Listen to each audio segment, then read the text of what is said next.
There comes a time when you can no longer pretend. It's no longer useful to repeat beautiful speeches, hide statistics, or say the problem is just injuries. In New Orleans, the offense has sunk. And it wasn't for lack of warning.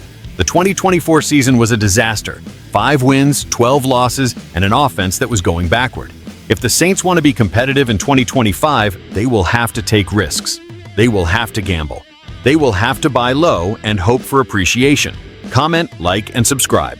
And it is in this scenario that Quentin Johnston enters. Yes, him.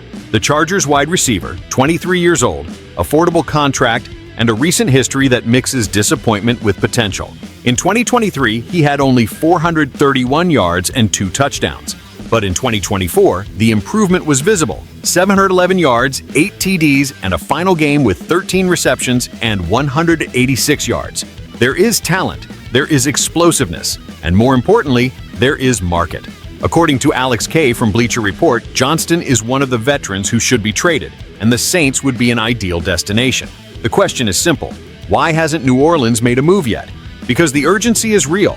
In 2024, the 2 leaders in receiving yards for the Saints were not wide receivers. They were Juwan Johnson, tight end, and Alvin Kamara, running back. Chris Olave, the main name at the position, played only 8 games and finished with 400 yards. No other WR surpassed that.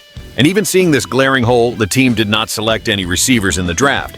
They bet on the return of Brandon Cooks, a veteran who has seen better days. That's not reinforcement. That's an attempt to cover the sun with a sieve. Johnston, on the other hand, is young, has a controlled contract until 2026, was $3.8 million in 2025, and US $4.5 million in 2026, and has a much higher ceiling than any current option on the roster outside of Olave.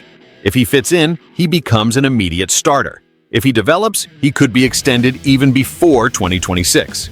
And here's my unfiltered take. The Saints are not in a position to wait.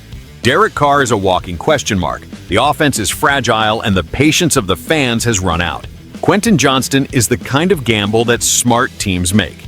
A player who has already shown flashes, who still has room for growth, and who, in a different environment, could explode.